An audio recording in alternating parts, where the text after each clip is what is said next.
Oh, let me tell you something. Bustin' makes me feel good.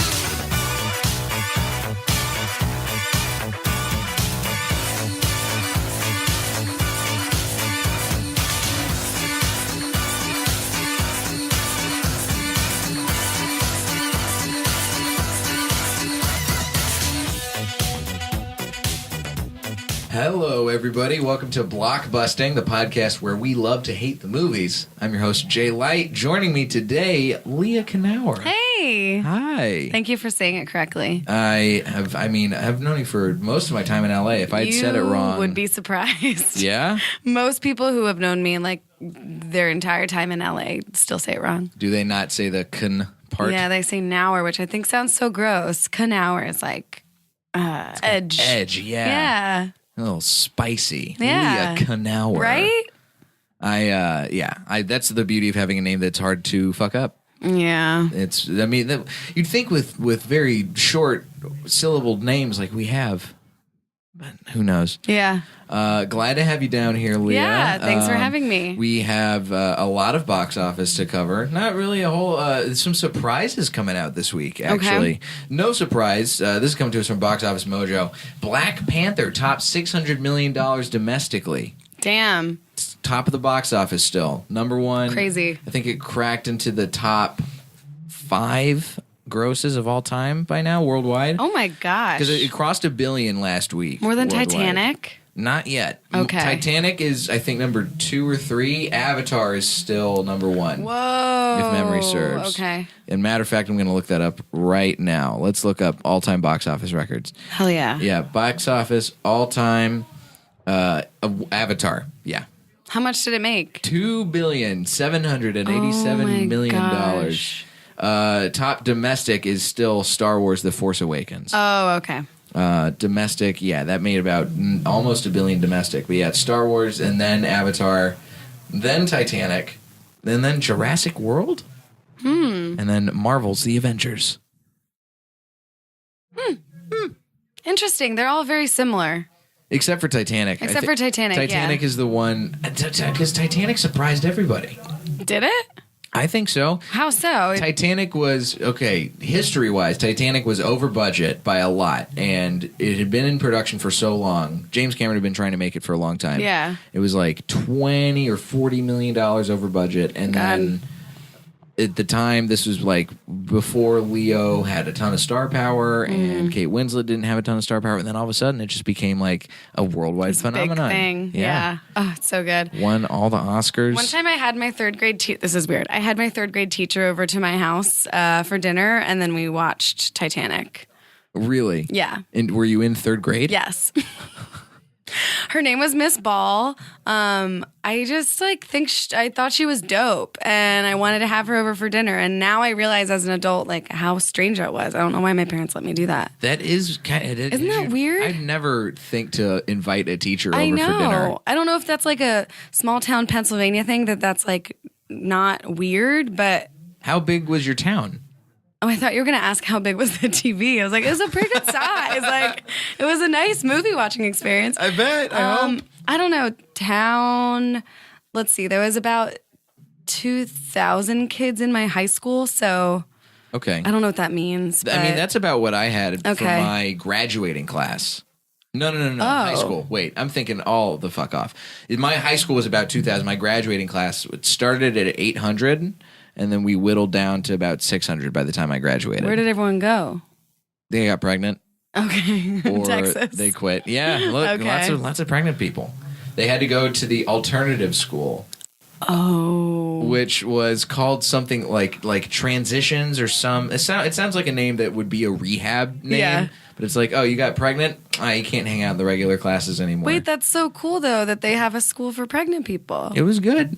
It's for, pregnant people and then troubled kids. So people who had been, like, suspended or expelled, or they had to go to juvie and back and that kind of stuff. Do they only run their school in trimesters instead of semesters? Thank They you. should. Thank you. So Black Panther, number one, while I can only imagine surprises with $17 million debut. That's how much it made on the first day? That's the Black first Panther? weekend. Oh, my gosh. And Black Panther made $600 million. So Black Panther made $27 million this weekend. I can't wait to make that much money in a weekend. That would be crazy. One day. We'll get there, Jay. We will get there. Yeah. Have you seen Black Panther yet? Yeah, I saw it. I still haven't gotten around to it. You should see it. I plan on it. I mean, I'd never really follow any of those action. There's too many characters in all of them. Yeah. I can understand 3 and then I'm out. I haven't been a superhero movie guy basically since The Dark Knight and the whole Nolan Batman trilogy.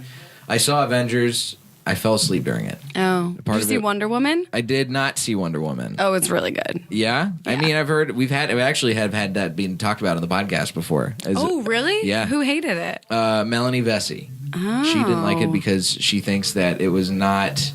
it was false advertising for girl power. Interesting. Yeah. Oh, I felt very empowered by it. Oh, yeah? Maybe I'll have to listen to that episode. It's a good episode. Black Panther, though, that's one of those ones like...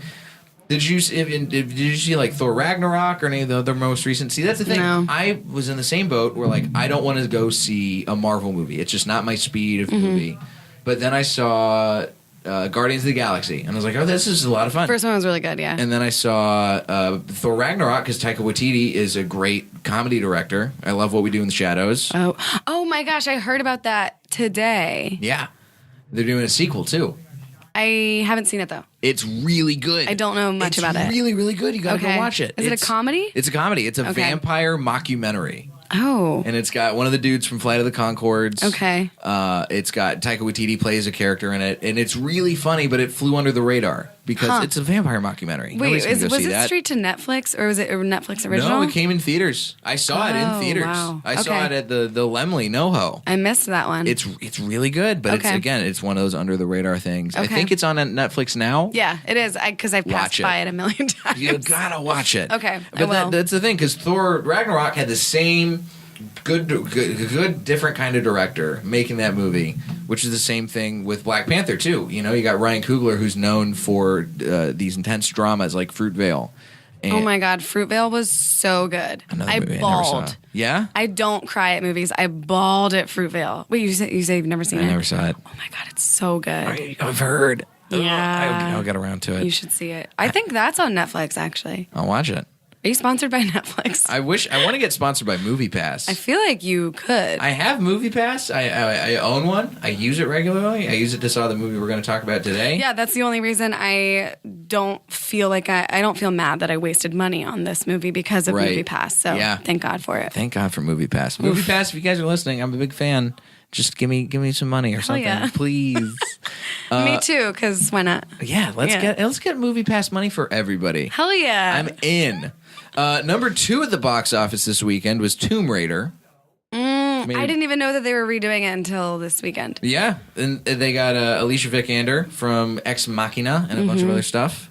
But it's one of those movies that like I don't really want to go see it. I never saw the original. I never did either. Yeah. Angelina Jolie making waves in the nerd community as Lara Croft. Oh yeah. But that was like high school, I think, for us, or middle school maybe. I don't know. It's a blip. Was the movie before the video game? No, the video game was before the movie. Oh. The video game was in the 90s. So Angelina really did look like her then. Yeah. Well, and especially because that was one of the things that I think people liked about it too. Yeah. Was there like Lara Croft and whatever, Angelina Jolie. Why could I forget her name? I don't know. She's unforgettable. But they look the exact same. And everyone was like, oh yeah, for sure. Oh, huh. Because they're like the face, the titties. Everybody loved those Tomb Raider titties. Yeah. That's one of the defining features of the video game too. Everybody knows. But this new Tomb Raider, Alicia Vikander, apparently is, this is what, like, I remember nerds being super mad when she got cast. Why? Because she doesn't have Tomb Raider titties? I guess not. You don't have the Tomb Raider titties, you don't deserve it. But that's the thing. Wait, why were they mad? They don't like her? I think that let's be honest. Nerds don't tend to like women in anything in movies. Yeah. So, I mean, you got Scarlett Johansson as eye candy for all the nerds. I saw the her the other day. In person? She crashed my friend's birthday party. Isn't that cool? That is cool. And then the lights came on and she ran out. I think that's probably the right move for someone of her caliber. It was also really just humbling to see because it was like, oh, I don't know. When I'm as big as Scarlett Joe, I can crash people's birthday parties and then still get embarrassed and run away. And then you won't need that Moviepass money. Yeah. But yeah, I don't know if I'm going to go see Tomb Raider. I still have a lot of other stuff I want to go see. I can only imagine. This is the big surprise of the week. I can only imagine $17 million. I did not know that this was a movie until this weekend. Tomb Raider. No, I can only imagine if I thought Tomb Raider was a good movie. Are you familiar with I Can Only Imagine? Oh, you were actually saying I Can Only Imagine. Is the name of the movie. I thought you were actually saying I Can Only Imagine No. what Tomb Raider will be like. I'm like, oh, okay. You know, I wonder. Sometimes I think, should I just go look at the what is Wikipedia I Can bot? Only Imagine? Okay. Are you familiar with Christian rock bands? Like Creed, Like Jars of Clay. Nickelback. I don't know. Creed. Nickelback, if they were a Christian rock band, they sound like Christian rock Wait, bands. who's that though. one? There was this one that this girl wore a T-shirt of every day in middle school. Was it? Let's see. what's There's the big Jars one? of Clay. POD's a big one. No, it wasn't Creed. It was the other one. Reliant K. No, I really like them though. I like Reliant K's good. They got the Sadie Hawkins dance song.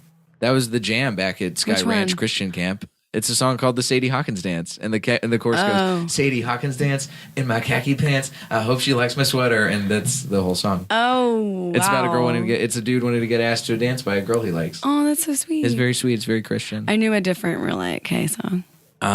Anyway, There's this band called Mercy Me, and they did a song called "I Can Only Imagine," which is a very popular Christian hymn. And they did a rock version of this. And this movie is a biopic about Mercy Me. no way. Yeah. And it's Are not they released. big? Is it? They're- I mean- I know who that is. I've heard of Mercy Me, but are they big enough to have a biopic? I mean, they're big enough in the Christian rock community, I guess. Whoa. But that's the thing. It's like, okay, usually with a movie like this, you'd see it be released because there's Christian movie companies. Yeah. You know, you got like Pureflix and whoever's releasing the God's Not Dead trilogy. And you would figure that a movie like that would come from them. But this is from a standard studio. Yeah. You know, it's small. It's indie. It's Yeah. roadside attractions. But oh my gosh, they tapped in and I think they made a really smart move. cool. I mean, we talked about this on the show before. The Christian Film Goer Association, that I'm just making up as a title now, is I'll go with it. very strong. I went and saw movies with my youth group all the time, Oh, cute. but they were like regular movies. Yeah. We saw 8 Below, first time I ever cried in a movie Wait, theater. 8 Below. What is that? It's a movie about dogs. Oh my and gosh. It's a team of sled dogs in Antarctica. And they get left behind in Antarctica, and it's about their survival. And the time I cried, first time I cried in a movie theater, was there's this scene where it's like the whole movie, it's cuts back between the dogs trying to survive and then the humans who are like, oh fuck, we left our dogs behind in Antarctica. And then the helicopter lands back in Antarctica in like the third act of the movie. And there was one dog who waited the whole time for them to come back, and he was buried in snow and froze. Oh God! And it made all of the men in the youth group cry. All of the so dads. sad. So I saw some serious dad tears that day. Oh. It's a bleak movie, but it's a Disney movie, so it all Well- ends happily. Well, wait. How do they like unthaw him? No, Just like get that dog's a done. hair dryer and then he's totally okay. Let's put him in a bath with some warm water and maybe a He'll be couple steaks. He'll be fine. fine. Yeah, that's the thing. So like, Aw, I missed that one. this is probably one of those movies that we would for sure have gone to see. You got a group of like 12 or 13 preteens. Yeah, get that group rate. Exactly. Yeah. And then you're good to go. And then you can have Is a it discussion about it in showing Bible study everywhere, afterwards. or is it like It's- select theaters? It's semi-wide release. Right now, Box Wow. Office Mojo says it's in 1,629 theaters. But they made it for $7 million. oh wait, it's already that's doubled way its more than I budget. thought that they would have. Look, you got to get the real Mercy Me sound. Have mercy me. So I mean, we'll see if it keeps it up. This is Hey. a big gain. I can only imagine. Props to you, Christians. Yeah. Well done. Number 4 of the box office, A Wrinkle in Time. Oh, I've been meaning to see that for the past week. I've heard a lot of different things. Really? Critics seem to not like it that much, but a lot of people who have seen it say it's good. and it looks visually good. stunning. Yeah, I love Oprah. Yeah, who doesn't love Oprah? Right. And I trust Ava DuVernay as a director, but it's one of those things that like I'm torn. Like I'll probably wind up going to see it in theaters. It seems like the kind of movie you got to go see it in spectacle. Yeah. Do they just say it's campy or what? I think that the problem that people have with it generally is campiness, but also the plot is all over the place. And I've never read the book, but I guess it doesn't adhere to the book that much. I was just going to ask you. I didn't read it either. It was one of those books that like I never had to read for school, so I just never got around to reading it. I was more of like Encyclopedia Brown and extracurricular books. Encyclopedia Brown, Harry Potter. Wait. What is Encyclopedia Brown? You don't know Encyclopedia Brown? I thought you were saying like you would read the encyclopedia. I mean, I would also read the encyclopedia. Is he a detective? I feel like I knew it. He's a boy detective. Oh. And he's a detective stand in his front yard, like a lemonade stand. Oh, cute. And he solves neighborhood crimes. And then occasionally his dad is a cop, so occasionally he will crack the case on one of his dad's big crimes. Mm-hmm. And the trick is it's always you can always figure out what the story, the trick of the story is because you flip the book over and then you read like Encyclopedia Brown figured it out. It was this thing all along. And there's like it's weird. It's like it's a mix of like gritty murders and stuff and like bank robberies. How old is this kid solving that? He's like 10. This sounds like the boy version of Mary-Kate and Ashley Olsen's Solves Murder Mystery Crimes. It kind of is like that. Olsen Mystery will solve any crime by dinner time. Oh my God, I saw those videos all the time. And read the books. You have, they had Olsen books? They had both. I did not know that. Full House, So Little Time. Yeah, there were books about Mary-Kate and Ashley for each, like whatever show they did. I read all of them. That's fascinating. I was obsessed with them. I was obsessed with Encyclopedia Brown. Okay. It's so good. Number 5, Love, Simon. Oh, I also meant to see that this I hear it's really good. Yeah. $11.5 million, sort of wide release. Mm-hmm. It's doing well. It's probably going to keep doing well. The ad blitz has been crazy all over Hollywood. Yeah. Very timely movie. Hell yeah. My girlfriend saw it. She said it was really good. Who's in it? Anyone? I think it seems like Julia Roberts is in this movie. Are you just making that up?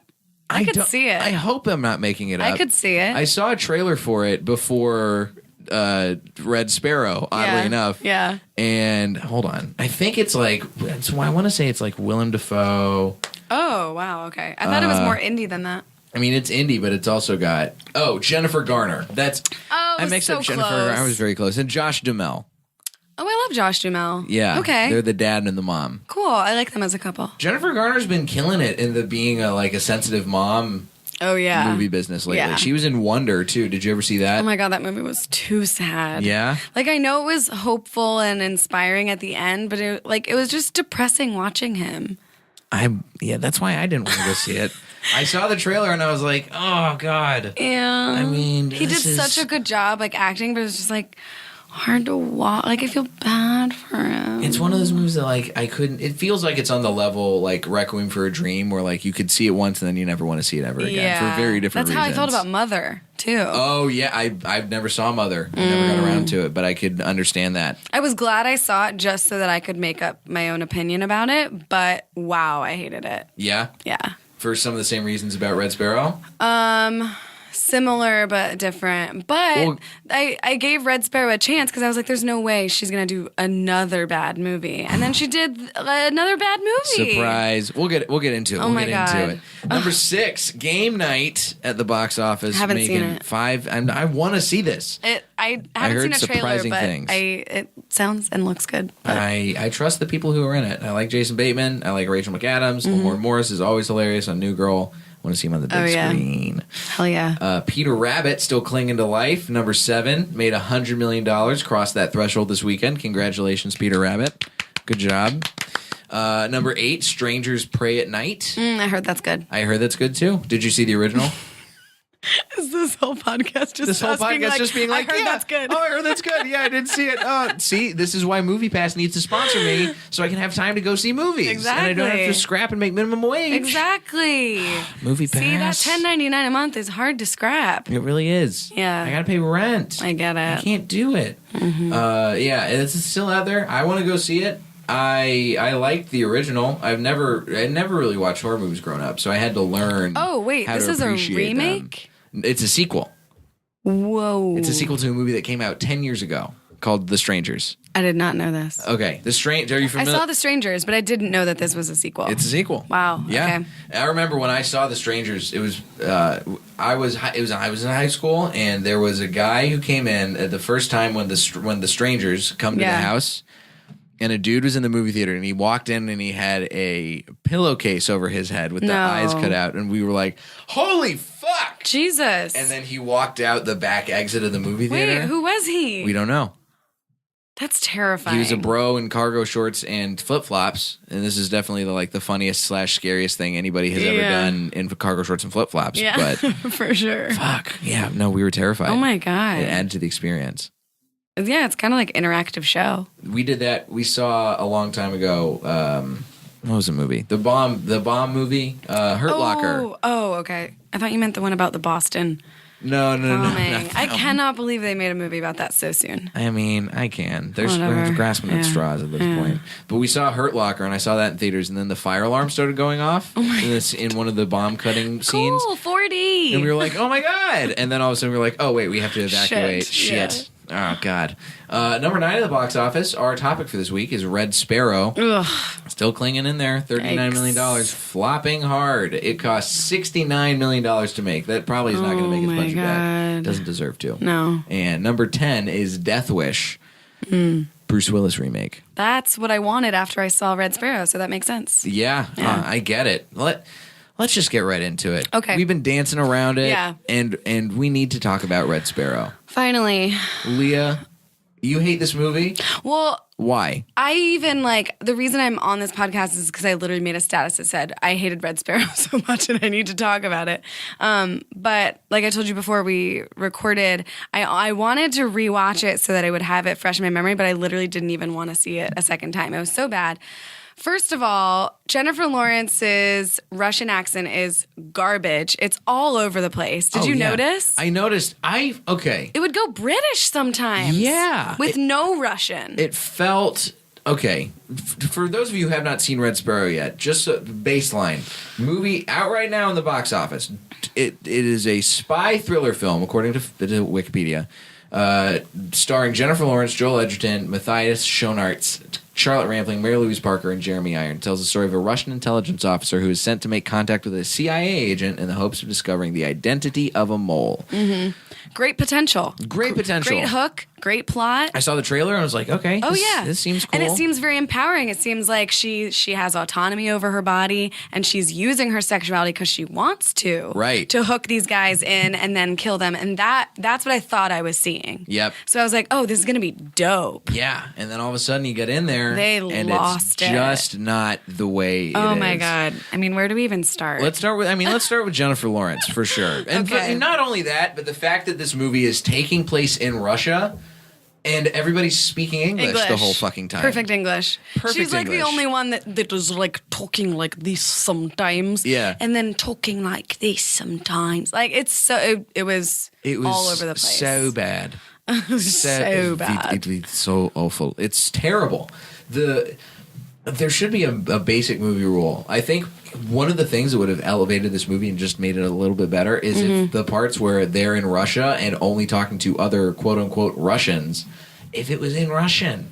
Simple shit. But then I don't want to read subtitles. I don't mind reading subtitles. You're not a subtitles person? I have bad vision. If I forgot my glasses, I definitely won't be able to see. And I just don't like reading. There's a reason I'm watching a movie and not reading a book. Fair.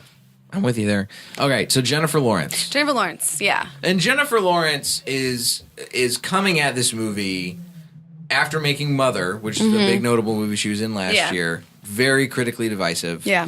And also, as she's elaborated upon in a lot of interviews post this movie, after the nude leaking scandal. Right. From a couple years back. Which, when I saw Mother, I felt like that was a reflection of the nude scandal as well. So she's definitely which I think is cool about all of this, her weird taste in projects lately, is I like that she's taking risks and trying to say something with her art. So I'll give her that credit, but Anyway, what was she saying? Well, she's saying that she's doing movies like this to feel like she's taking some agency and some ownership of her body and taking it back. And it's all it's all fine and good, and it's not a bad approach, but the execution, especially in Red Sparrow, is really poorly done. That was my biggest thing. I'm sure you read articles about this afterwards, but they shot the whole thing. There's 2 rape scenes,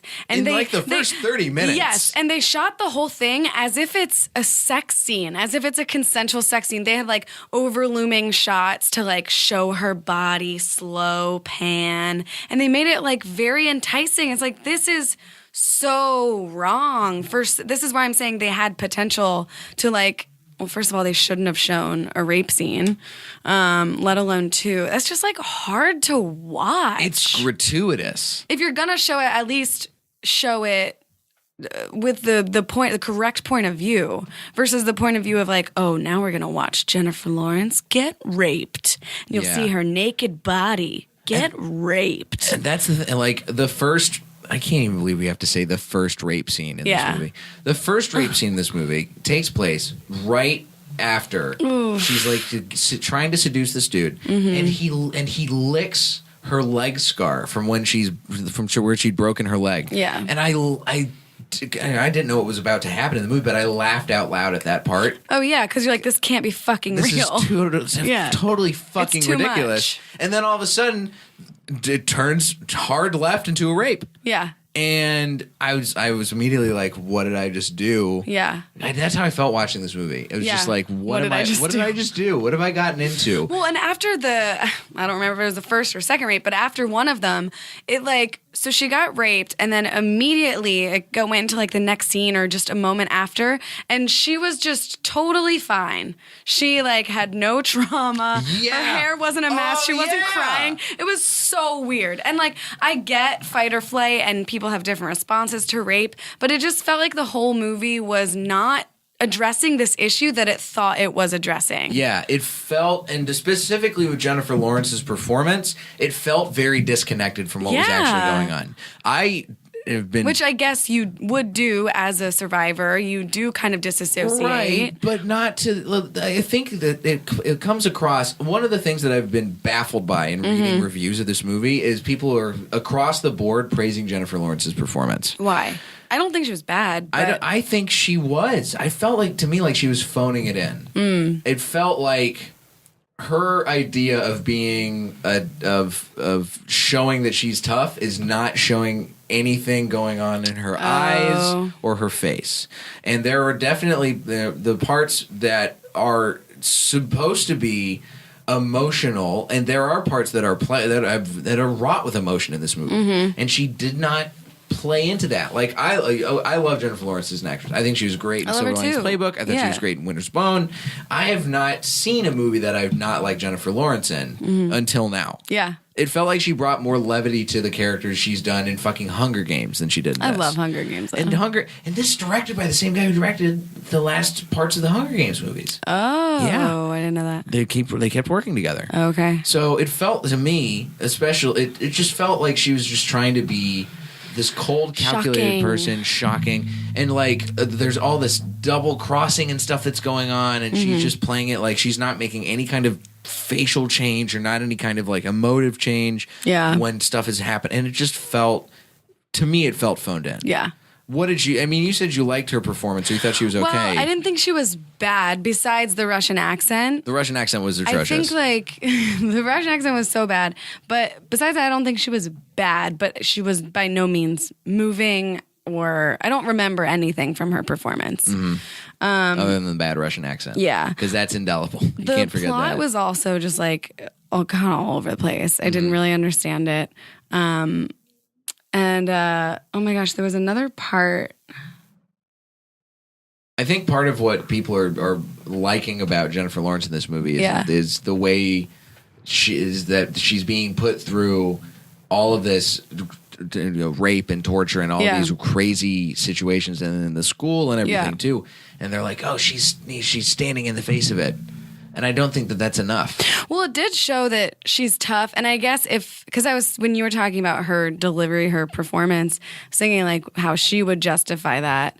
And I feel like she would be like, well, I'm playing a Russian woman. They're kind of cold, or, can be and kind of harsh. So I guess if she wasn't showing emotion, maybe that's her reasoning, but I mean, that's not good for an actress. It's not good. There should be emotion. And her mom is even, showing emotion. She's supposed to be a tough Russian woman, right? That's true. Yeah. You can't, I don't know. It felt... The whole thing was just like painful to watch. That's how I would describe the whole thing. Yeah, what was your... The moment that I like wanted to leave for the first time was that fucking when she broke her shin. Oh, yeah. At the ballet. Oh, that's brutal. It was within like 5 minutes of the beginning of the whole film. And they like zoomed in on it again as if it was like sexy or like showing women's body. Like, look at her broken leg. It's like, ugh. Yeah, talk to me about what your experience watching this movie was like. Because you went in thinking that you were going to get something that was cool and empowering, and a good movie. Yeah. And how did it feel as you watched this movie just drag on? Yeah, and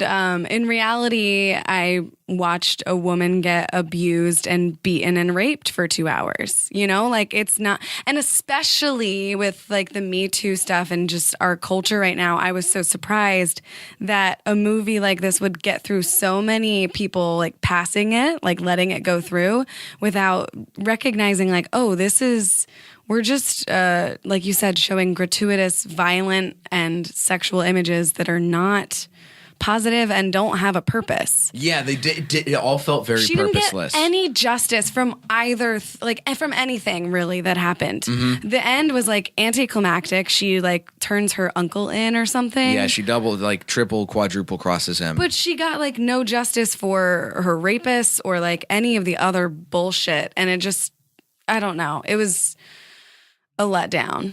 I think that I did. And you said the first time you wanted to walk out. How many times did you want to walk out of this movie? Because I probably had about like 2 or 3 points where I was like, I could fucking dip right now. Yeah, I had 2 or 3 times. First was definitely the rape scene, and then when the second rape scene happened, I totally like lost trust of the movie because I was like, oh my god, like are they gonna show a third one? Because I was also high. I was also high. This doesn't seem like a good movie to go see high. Right? And I was with my friend, and like we were having a fun girls' night out, and then we saw this movie, and it was just such a bummer because we wanted to like feel good, and then it was just another reminder of, oh yeah, women get tortured and beaten and raped. This isn't like a fantasy. This is reality. This is something that happens. A movie where you're supposed to, the woman who's the lead is supposed to be empowered, and then she's still, if she really wanted to be empowered as a woman, then why you got to have the man played by Joel Edgerton be save her, the savior? basically. Why does he got to be the white knight? Yeah. Yeah. Does this feel like, we mentioned Mother earlier, do you feel like this plays as a parallel to Mother in the way that Jennifer Lawrence approached the role? Do you feel like there's anything you can tie between that? They definitely both come from, I wish you saw it. I wish you saw Mother. I know basically what happens. We can talk about it. Okay, I won't spoil it. Spoil. I don't give a shit. They both have similar elements, like very dark undertones, dealing with bigger, complex issues. I definitely liked Mother better, and that's surprising to say because I hated both. But I just disliked Red Sparrow so much because that, especially the idea of Red Sparrow, is everything I love. Like a Russian spy who gets to fuck hot guys and kill them. Like that's a dream. Yeah. Oh my God, I want that life. But not, but because I want it, not because I'm being forced. Right. Yeah, and she is forced. She doesn't make the choice. The trailers totally painted this movie in a different way than it actually is. Yeah, they suck you in, and then they get you in the seat, and you realize, oh, I have to watch this shit for 2 hours. I think, okay, let's talk about the plot of the movie. Let's stray from Jennifer Lawrence for a sec. I mean, we totally can. I don't know if I could tell you one thing that happened. It's so fucking stock and basic of a plot. It can really be summed up in Jennifer Lawrence double crosses. Girl meets boy. Boy kills girl. Boy kills girl. Boy gets hit with a skin grafting machine. Jesus, yeah. And that fucking scene with the rope around the neck. Yeah. Ugh. Oh God. Or like cord cutting off his head. A garrote. Oh God. That movie, again, the violence in the movie. And I hate saying this because I feel I never get turned off by violence in a movie for the most part. Like I got turned on by it in this one. Especially once you see that sexy leg wound. Ooh, oh, baby. yes. Yeah, rub your tongue up against my scar from where my shin burst through my Eat those leg skin. stitches. Yum. They wouldn't call them dissolving stitches if they don't want them dissolving in my mouth. Ew. Oh, yeah.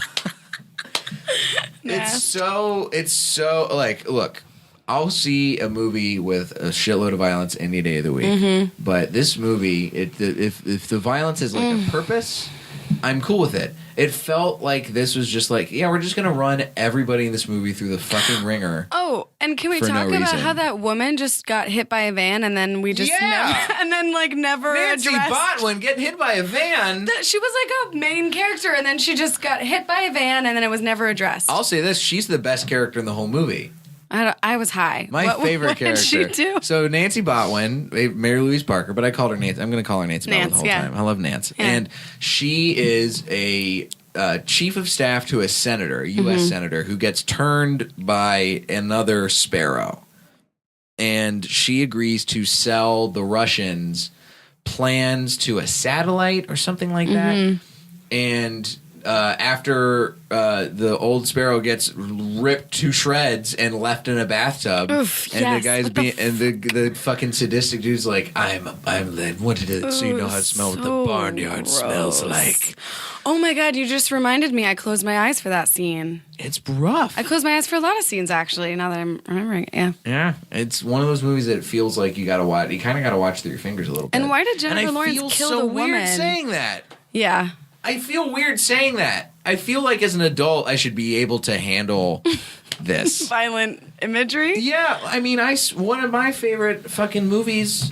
I don't mind violent movies. One of my favorite movies has a dude getting beaten to death by a bowling pin. What is that? There Will Be Blood. Oh, I haven't seen that. Spring Breakers is super violent.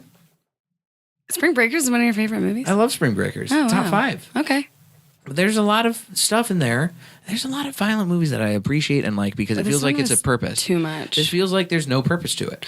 Also, okay, I read something that was an article talking about how they shot the male murders and the female murders were different. Do tell. Well, it's similar to what I was talking about earlier about the male murders would be quick and like kind of indirect. So what was one of them? The woman in the bathtub. Yeah, the woman in the bathtub, very direct. It's very direct. Very long. and It was like over multiple seconds of you seeing this. They show the body in like a slow pan. Yeah, in the a woman at the bathtub. end was shot directly in the head. Yep. And the woman getting hit by the bus or the truck. Yeah, these are all like these just like, I don't know, so personal things, while the other ones were just, the guys would just like get shot. It's not fair. Yeah, and It's not a good portrayal. No, it's not, because it makes it seem glamorous to kill women and abuse women and torture them. And if someone is turned on by that thing and then they went to see that movie, like that is a problem, because then they can just easily. It's basically they're going to see porn. Yeah, rape porn. It's like Hostel. You remember when Hostel was out? Oh my Back God, in the day? yeah. Fucking, I think of that scene with the Achilles tendon often. Yeah. See, that's the thing. That's the kind of movies that, like, it's a genre. And it makes sense for that to be played in that genre. But that's it like feels horror. That's exactly. You're 'cause it's signing horror. up to go to that. Exactly. You know what Yeah. you're getting into. This felt like it took tropes from other movies that should not play with the spy genre. No. Like, if I'm going to go see a spy genre, look, I'll go see a movie with a fucking stock plot if it's a spy movie. I don't Sure. care. This movie, if they had played it super straight and had Jennifer Lawrence be what she was advertised as, and done all of the double crossing and stuff that she did in the movie, cool, totally cool, And there are glimmers in this movie where it feels like that they still had that as their goal, right? Like, but it's still like Jennifer Lawrence has to get put through the ringer to get to those points. Like Yeah. in the strip club, when she goes to meet her boss in Budapest, and she is going up to her boss and like grabbing his crotch and rubbing it and being like, "I've touched your tiny dick," and then he fucking hits her in the face. And then she's like, we caught that on camera. and You're going to write this good review. Oh my God, wait. I forgot about that scene. That scene was insane because she got fucking slapped across the face and she hardly reacted. Exactly. I watched her so intently after that. And that's why I think Jennifer Lawrence did not do a good job. It's for stuff like that. Yeah. If you're Okay, going you're to right. look, there should be moments of levity where you get to see Jennifer Lawrence have the reactions. Mm-hmm. Like I understand psychologically the disassociation from trauma, especially intense trauma like she goes through in this movie. Totally. But you gotta have a point where you show her like the weight of all of this coming onto her. She was kind of like one note. Yeah. Yeah. That's the downside to it. Yeah. I felt like a sleepwalking through this movie. Yeah. I did love watching the training of the sexual stuff, though, at the beginning when they were like teaching these Red Sparrows how to, manipulate using their sexuality because it was so interesting. Yeah. So I liked that stuff. It was just a matter of like, also it was too long. It's too long. It's 2 hours and 15 minutes. Chop 30 minutes out Oh of my this gosh, movie. yeah. The first half I feel like was extra stuff. This movie should not be that long. It should be an hour and 45, maybe an hour 30. You can get the story done in that amount of time. Yeah, cut some of those scenes. But if you don't have that, then how are you going to see Jennifer Lawrence get raped and beaten Oh my and God. tortured? Also, this is like a marketing complaint, or maybe this is like personal towards her, but I listened to her podcast with Mark Maron and she was talking about it. Did you listen to it? I did not. Her reasoning for, I love Jennifer Lawrence. I love that she like just says whatever. But when he was like, let's talk about Red Sparrow, she was like, oh yeah, go see it. You'll see my naked body. Like, I know that's what people want. And like, I know half of her is making a joke, but then the other half is like, well, but like, this movie is so much more than that. Like, Yeah. give yourself some credit. Like, her body is really hot. In it, She's though. got a great body. She's got a great body. She got a great body. I also love that I look like her because I can just send people nudes of her and just pretend it's me. There you go. See, Yeah. that's a good strategy. Thank you. And keep that up. Yeah, That's a good thanks. move. I think, okay, and we keep straying from the plot, which is not, I mean, Because it's not I difficult don't because there's no remember it. plot. Okay, the whole Nancy Botwin scene is the best part of the whole movie because she's the best character. She shows up, she's a drunk mess. She doesn't know what she's doing, but she's like, I'm kind of into like fucking over the Americans. I'm gonna make this happen. And then she like is drunk and panics and leaves with the $250,000 in a bag, and then she runs out and she gets captured by the agents. And you think like, okay, cool, if she's gonna get captured by the CIA, I get it. And then all of a sudden she gets hit by a truck, And then- you kill the most important, interesting character in And the whole then we movie, the never only talk about redeemable her character, again. and you never talk about her Yep. ever again. And all of a sudden everyone's like, she got hit by a truck. Oh no. We're just going to accept that. It's not But great. then, like, none of her enemies that watched her just get killed, like, what do they say after they see that? Like, oh, wow, that, like, worked out for us. Yeah. We don't have to kill her. That's Like, basically what happens. it was so laissez-faire how they were just so casual about her just getting, oh, perfect, she got ran over. all the loose ends get tied up too tidily in this movie. I think, okay, so let's talk about at the very end of the movie. And we've covered this on this podcast before. There's spoilers throughout this thing. If you don't want spoilers, Don't listen. Thank Nice. you. But at the very end, you find out that one of the Russians who's been involved from like the very beginning of the movie is sort of like the right hand man to the director of this program. You just reminded me of something. What did I remind Remember you when of? she, like, made out with her uncle? Oh yeah. What the fuck was that? The fuck was that? That was so weird. And That's there what I'm are so saying. many weird incest vibes. This whole because she keeps being like, "Did I do good, Uncle?" I could not tell. Did she want to fuck him or did she not? I don't think she did. I hope not. See, there were so many moments in the whole movie where I was like, "Wait, what? We're just good." I think that's part of why her mom was freaking out about her hanging out with the uncle because she was like, he wants to fuck you. Did you not know he wanted to fuck you, Jennifer Lawrence? I'm pretty sure he did. They're alone in the restaurant together. I'm like, there's definitely some fucking vibes going on here. And all the stuff where like, I can't believe you would send your niece through something like that. And then he's like, shrug. Yeah. She got a hot body. I know Right. what she's working with. Oh my god. I seen her dance. I've seen those thighs. But, so then there were two uncles, right? The uncle was the one who's the head of some sort of very higher up person in Russian intelligence. Yeah. And then there's the other guy played by Jeremy Irons who had all the military medals the whole time. Yeah. And then he turns out to be the mole at the very end and reveals himself to Jennifer Lawrence in the hospital. Right.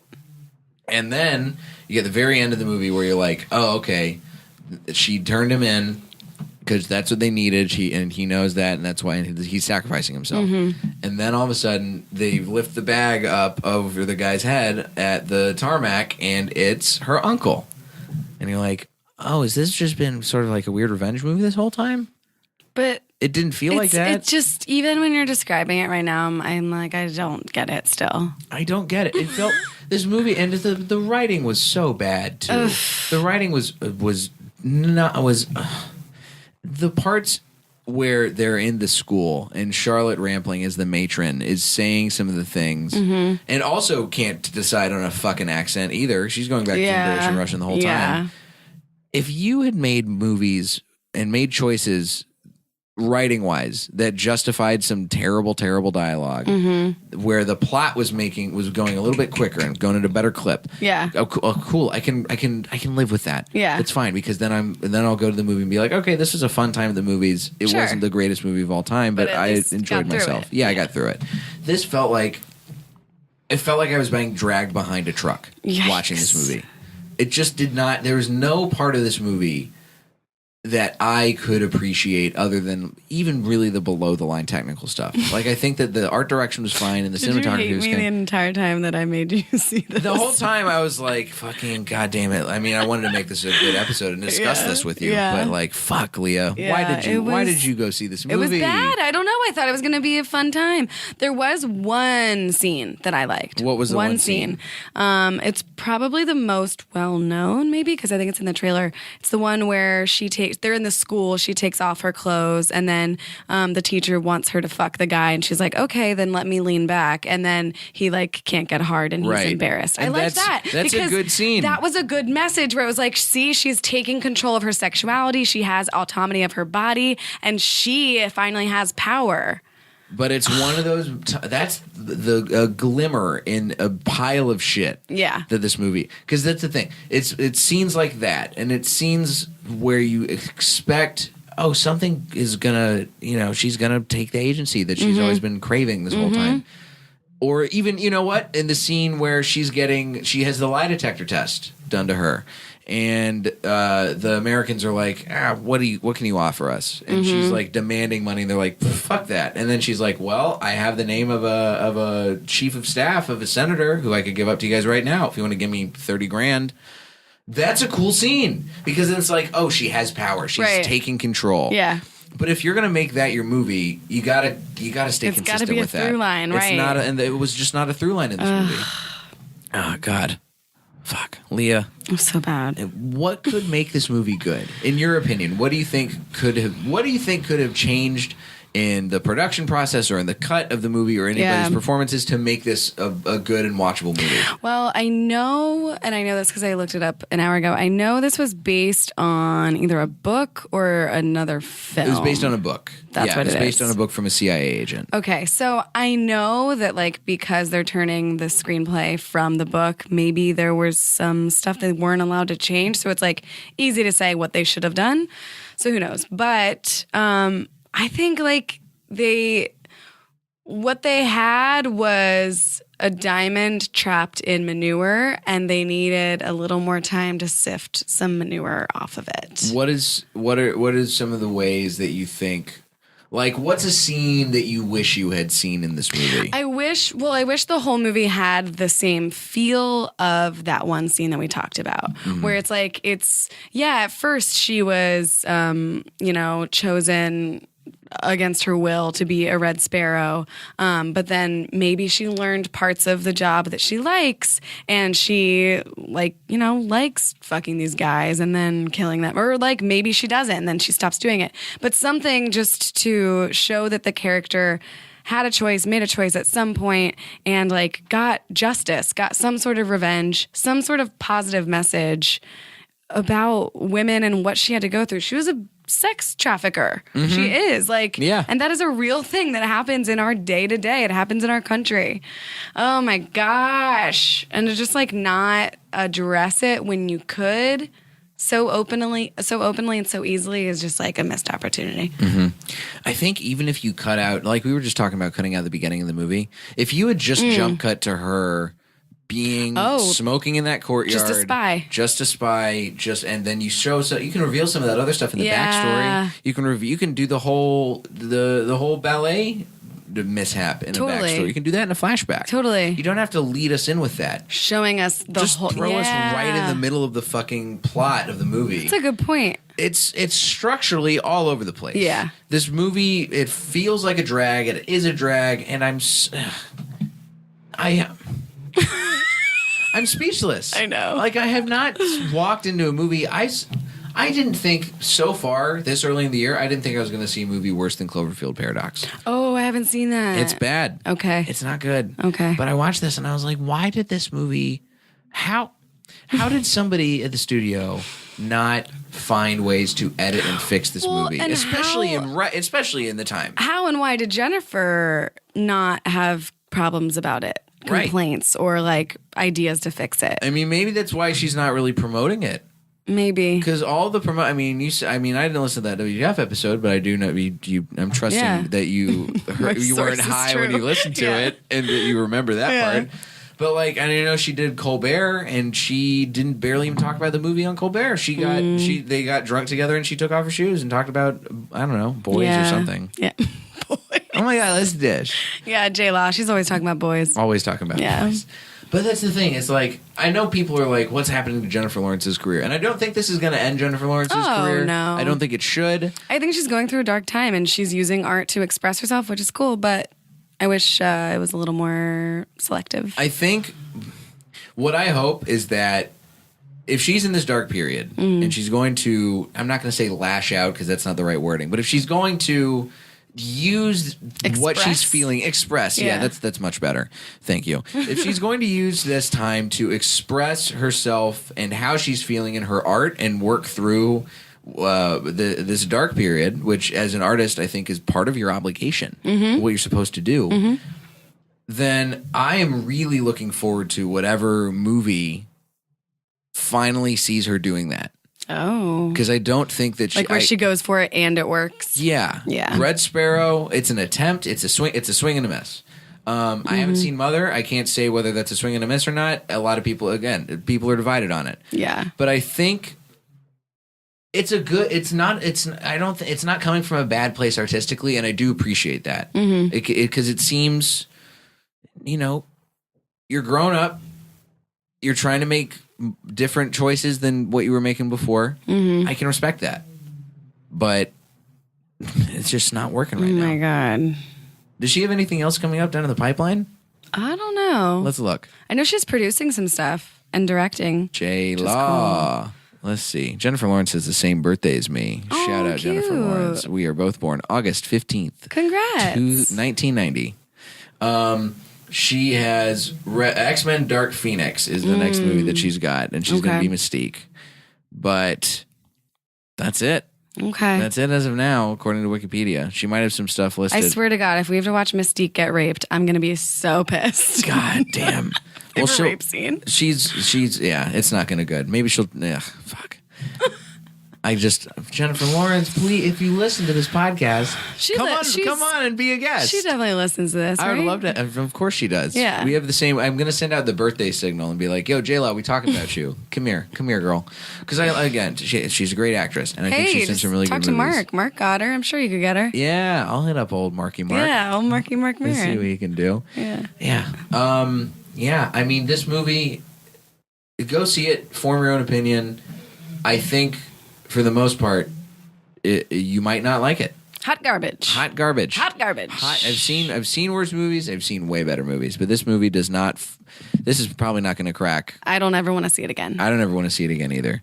Great. God, style over substance. Oof. And not even good style. No. Like trash style. Like thrift store bloodstain style. Yeah. Fuck. I'm so sorry that we had to put ourselves through this, Leah. Yeah, I'm really sorry. It's okay. I feel responsible for you seeing it. So You are, but I forgive you. okay, thank you. It's okay. We're all good. Appreciate that. Thank you for coming on. Thanks for having me. I feel so much better now that I was able to vent about this. I feel like a weight has been lifted. Oh, wow, yeah. Where can my listeners find you and find your work? Oh, good. Yeah, they can find me on Instagram and Twitter at Leah Knauer, LeahKnauer. And then my website, I have live dates and stuff, leahknauer.com. Wonderful. You can find me at Diet J on Twitter and Instagram, jlightcomedy.com for show dates. If you are in Los Angeles, come out this week to the Comedy Store on Wednesday night for Feed Me and Frank Castillo's Crowdwork show. Should be a lot of fun. We got a really solid lineup. We got Keith Carey from the Mean Boys. We got Alex Duong from the 12 Questions podcast. Also has been on this podcast before. And I'm super pumped about it. And yeah, and I got some live videos coming up on the website too, so keep your eyes peeled for those. This has been Blockbusting. Guys, just go see something good for a change. Yeah, not Red Sparrow. Not Red Sparrow. Fuck that movie. Fuck that movie.